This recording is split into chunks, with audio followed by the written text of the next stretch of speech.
Sudam sand art মিউজিয়ামে আমরা গেছিলাম। এখানে প্রথমেই সামনে টিকিট কাউন্টার ছিল, টিকিটটা কাটা হলো, 50 টাকা করে টিকিট ছিল। তারপরে যারা ক্যামেরা নিয়ে যাবে তার জন্য হচ্ছে আলাদা চার্জ ছিল।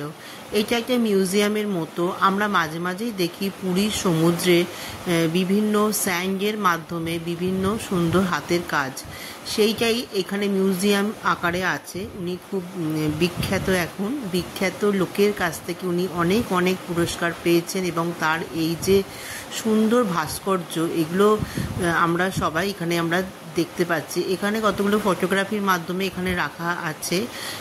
যত ভেতরে যাব তত দেখব যে ওনার যে হাতের কাজ বড় বড়ভাবে সুন্দরভাবে সেগুলোকে সাজানো গোছানো আছে। আমার তো খুবই ভালো লেগেছে। মাঝে মাঝে যখন খবরে কাগজে এগুলো বেরোয়, আমার সবসময় দেখি, আমি ভাবি যে ওনার এত সুন্দর হাতের কাজ, আমার তো দেখে খুব মুগ্ধ হয়েছি। তোমরাও যারা গেছো নিশ্চয়ই এখানে তোমরা ভিজিট করেছো, আর যারা যাওনি পুরী গেলে অবশ্যই এই স্যান্ড আর্ট মিউজিয়ামে অবশ্যই যেও, যে একজন মানুষের এই সুন্দর হাতের কাজ সত্যি খুব মুগ্ধ করে।